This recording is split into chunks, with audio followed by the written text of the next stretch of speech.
चीखें निकाली हुई आवाम की, वो भी आपके लिए बड़ी तकलीफ़ दे बातें हैं। इन सब इश्यूज़ पर गुफ्तगू करेंगे। सबसे पहली बात है, एस्टैब्लिशमेंट शुरू ही से ख्वाह थी कि justice Mohsin Akhtar Kayani chief justice ना बने। अब एक भी एस्टैब्लिशमेंट का क्या कंसर्न है इन चीज़ों से? भाई इस मुल्क को अगर चलाना है तो कानून और आइन के मुताबिक चलाना है। कि वो पहले दिन से एक आज़ाद मंच जज थे और इंसाफ के लिए किसी को भी खातिर में नहीं लाते थे। और बहुत से लोगों ने कहा कि जस्टिस याह्या अफरीदी ने एक मरतबा जस्टिस मोहसिन अख्तर कियानी और जस्टिस मियां गुल हसन और को बुलाया कि इस्टेब्लिशमेंट जो है जस्टिस मोहसिन अख्तर कियानी को किसी सूरत इस्लामाबाद हाई कोर्ट का चीफ जस्टिस नहीं देखना चाहती। अगर जस्टिस कियानी राज़ी हो तो जस्टिस मियां गुल हसन और को इस्लामाबाद का हाई कोर्ट का चीफ जस्टिस, ये बात पहले भी मैं कह चुका हूँ, असतूर ने ये बात कही थी, दोहराई थी और आपके नॉलेज में होनी चाहिए। ठीक है ना जी।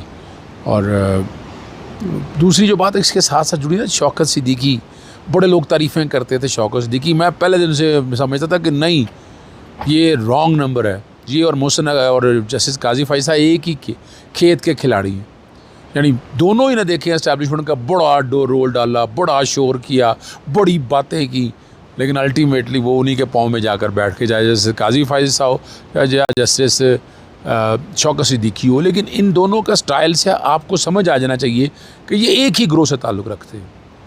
मुस्लिम लीग नून जिस तरह मामलात को लेकर चल रही है, तो ये सारे उनके करीब चले आए हैं, यानी जजेस ये वाले जो है ना, ये तारीख़ी तौर पर आप चीज़ों को समझें। मोहम्मद मालिक ने भी कहा कि जब जो MD PTV थे तो जैसे शौकत सिद्दीकी के पास मेरी एक पिटीशन लगी, उन्होंने कहा कि फ़लाँ बंदे को तरक्की दे दो तो फ़ैसला तुम्हारे हक़ में आ जाएगा, वरना तुम्हारे ख़िलाफ़ आएगा। और मेरे इनकार पर उन्होंने मेरे ख़िलाफ़ फ़ैसला दिया। और शौकत सिद्दीकी ने एक दफ़ा कसम खा के कहा था कि ISI एजेंसियों के लोग अपनी मर्ज़ी के बेंच बनवाते हैं और फिर ISI के नुमाइंदे के हक़ में ही वोट दे दिया। ये जो बातें वो सारी आ सकें। और शौकत सिद्दीकी अरशद शरीफ का भी केस लड़ रहे थे, आपको पता है। और फिर उसके बाद क्या हुआ, कंप्रोमाइज़ ही हो गए हैं या क्या हालात बने हैं, अब आपके सामने है जो कुछ चीज़ें, क्या कह सकते हैं। लेकिन बातें तो बड़ी वजाहत के साथ आ चुकी हैं। बातें इन्होंने बड़ी की, क्या की बातें, वो सामने हैं। शेखुपुरा में बिजली का बिल ठीक कराने वाले वापडा ऑफिसर ने बुजुर्ग खातून को सिक्योरिटी गार्ड ने वहशियाना तरीके से घसीटा बाहर निकाल दिया। हालांकि ये है कि लोगों के बिल भी ज़रूरत से ज़्यादा आ रहे हैं और उनका हल भी कोई नहीं निकाला जाता। जिस जगह बिजली चोरी होती है वो भी ईमानदारों के खाते में डाल दी जाती है और फिर सुनवाई भी नहीं होती है। और हर इदारे में दरिंदे बिठा दिए हुए हैं और वो उन चीज़ों को उसी तरह से लेकर चल रहे हैं। इमरान खान वज़ीर-ए-आज़म शहबाज शरीफ की जानिब से किया जाने वाला जाने का केस जो है ना, वो सुप्रीम कोर्ट पहुंच गया, जहां इमरान खान ने सुप्रीम कोर्ट में दरख्वास्त दायर की है, अदालती दायरा इख्तियार को चैलेंज की है और इस्तदा की है कि जाने के केस की कार्रवाई अपील के फ़ैसले तक मुअत्तल की जाए। ये उन्होंने बड़ी वजाहत के साथ की है और दरख्वास्त में कहा है कि कानून के मुताबिक डिस्ट्रिक्ट एंड सेशन जज अजाना की केस की समाअत कर सकती है। एडिशनल सेशन जज की अदालत के दायरा इख्तियार पर एतराज़ करते हुए दरख्वास्त में कहा है, एडिशनल सेशन जज एतराज़ मुस्तरद कर दिया और फिर लाहौर हाई कोर्ट ने इस फैसले को बरकरार रखा। और लाहौर हाई कोर्ट में जो 7 जजेस में बातें करता होता ना, ये फ़ैसला उन्हीं में से एक जजेस के पास शायद या था। इस तरह की बातें वह सुनने में आ रही हैं और उनके फ़ैसले को रोकने के लिए कहा था, लेकिन वो मुस्तरद कर दी दरख्वास्त। अब ये कहा एडिशनल सेशन जज के फ़ैसले को कलअदम करार दिया जाए और अपील के फ़ैसले तक लाहौर हाई कोर्ट का फ़ैसला भी मुअत्तल किया जाए। ये बात अब वहाँ पर लेके हर जाने का केस आपके पास है। बातें सिर्फ इतनी हैं कि इस मुल्क में ताकतवर वही हैं और वही ताकत के तरीके से चीज़ों को लेकर चल रहे हैं। बाकी तो इस खेत की मूली कोई नहीं है, हर कोई अपने तरीके से चीज़ों को लेकर चल रहा है और अपने स्टाइल से चीज़ों को सेटल करना चाहता है। लेकिन इस तरह से मसले नहीं हल होंगे। ये मुल्क को आगे अगर लेके जाना है तो आइन और कानून की बालादस्ती कायम करना होगी। इस मुल्क में आइन और कानून की बालादस्ती ना होने के बराबर है। जिसकी लाठी और उसकी भैंस का कॉन्सेप्ट बड़ा वाज़े तौर पर चल रहा है और यही हाल। एक और बड़ा मज़ेदार केस आया है, अमरीकी सदर ट्रंप के ख़िलाफ़ दराज मुकदमा की दरख्वास्त पर दलाइल तलब कर ली। एडिशनल सेशन जज अदालत गरबी अमीरुद्दीन राना ने आलमी कवानीन और जनेवा कन्वेंशन की खिलाफ वर्जी और ईरान की एटमी तनसीबात पर हमला करने के ख़िलाफ़ अमरीकी सदर डोनाल्ड ट्रंप के ख़िलाफ़ मुकदमा अंदराज की दरख्वास्त पर बुध के रोज़ यानी आज दलाइल तलब कर ली हैं। सरकारी वकील को बुलवा लिया, अदालत ने इस्तफसार किया कि इस दरख्वास्त के वाले मुतमिन करेंगे ये मुकदमा किस तरह दर्ज हो सकता है, पहले ये बताएंगे क्या जुर्म हुआ जिसका मुकदमा चाहते हैं। उनके वकील ने ये बताया कि अमेरिका ने ईरान पर हमला किया जिसके बहुत ज़्यादा नुकसान हुए, और उन्होंने कहा मेरा यह सवाल है कि पाकिस्तान के पीनल कोड के तहत मुजरमाना सरगर्मियों का मुकदमा दर्ज करवाया जा सकता है।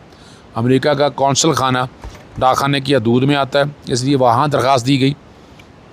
171, 177 और 171, 177, 179 सेक्शन के तहत इस दरख्वास्त पर मुकदमा दर्ज किया जा सकता है।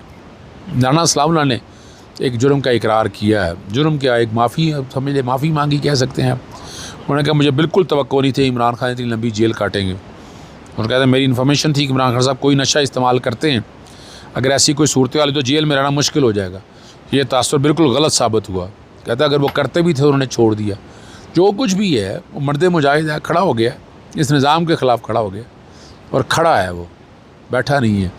आप उसको घसीटने के लिए, फंसाने के लिए रियासत का किस तरह वसाइल का नाजायज़ इस्तेमाल कर रहे हैं, किस तरह जुल्म और ज़्यादती कर रहे हैं, लेकिन वो इंसान खड़ा है, वो मुकाबला कर रहा है, वो लड़ रहा है और वो सारे से पीछे नहीं हटने वाला। अगली बात जो बड़ी मज़ेदार बात है कि वो पीछे भी नहीं हटने वाला, वो पीछे भी नहीं हट रहा, वो मैदान में सामने आकर खेल रहा है, कर रहा है। सिद्दीक जान ने एक इंकशाफ किया है कि एक जज की ऑडियो लीक हुई है। वो जज कह रहा है कि मेरे बच्चे कराची से आए हुए हैं, इसलिए आज ही फैसला करना है।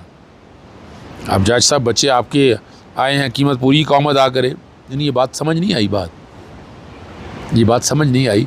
अब ऑडियो लीक हुई है, ऑडियो लीक क्यों हुई है, क्या मकसद था उस ऑडियो लीक का, अगर ये ऑडियो सच है यानी, और इसका मकसद क्या है कहने का। अब तो फैसले जो है ना वो मैरिड शैरिड का बातें नाम करें यार, अच्छा नहीं लगता। मैरिड का लफ्ज़ बड़ा सोच समझ के बोलना चाहिए कि मैरिड है था क्या है, मैरिड के मानी क्या है और मैरिड किस तरह अमल होगा। मैरिड तो नाम की कोई चीज़ ही नहीं है। यहाँ जिसकी लाठी उसकी भैंस का निज़ाम चल रहा है, ताकतवर आदमी की सुनी जा रही है और ताकत का चश्मा जो है ना वो आवाम नहीं है, वो एक ही जगह है और उसी पे काम हो रहा है, उसी पे चीज़ें देखी जा रही हैं, उसी पे देखा जा रहा है।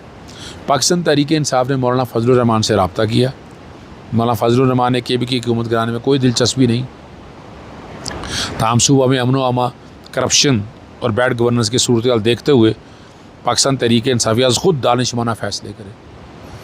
और दूसरी तरफ जो है वो मखसूस नशिस्तों को पता है और हल्फ लेने से रोकने के लिए पाकिस्तान तहरीक-ए-इंसाफ पार्लियामेंटेरियन आई है, परवेज़ खटक की जमात गालिबन आई है।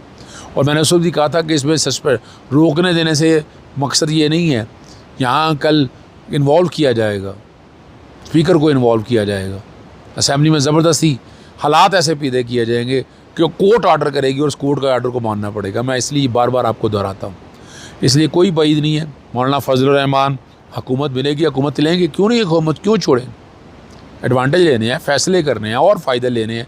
तो ये सारी चीज़ें तो अल्टीमेटली उन्होंने इसी तरह देख कर चलनी है ना, इसी तरह से लेकर चलेंगे, इसी तरह से चीज़ों को आगे की तरफ बढ़ाएंगे। तो खैबर पख्तूनख्वा की हुकूमत जो है वो ख़तरे में है, ख़तरे में है। वफाक में 2/3 अक्सरियत कायम हो चुकी हुई है और 17 सीटों वाला जो है इस वक्त हुक्मरान बना हुआ है। इस निज़ाम को मुँह के ऊपर गाली दी जाती, चपेड़ें पड़ रही हैं, लेकिन कोई पूछने वाला नहीं है।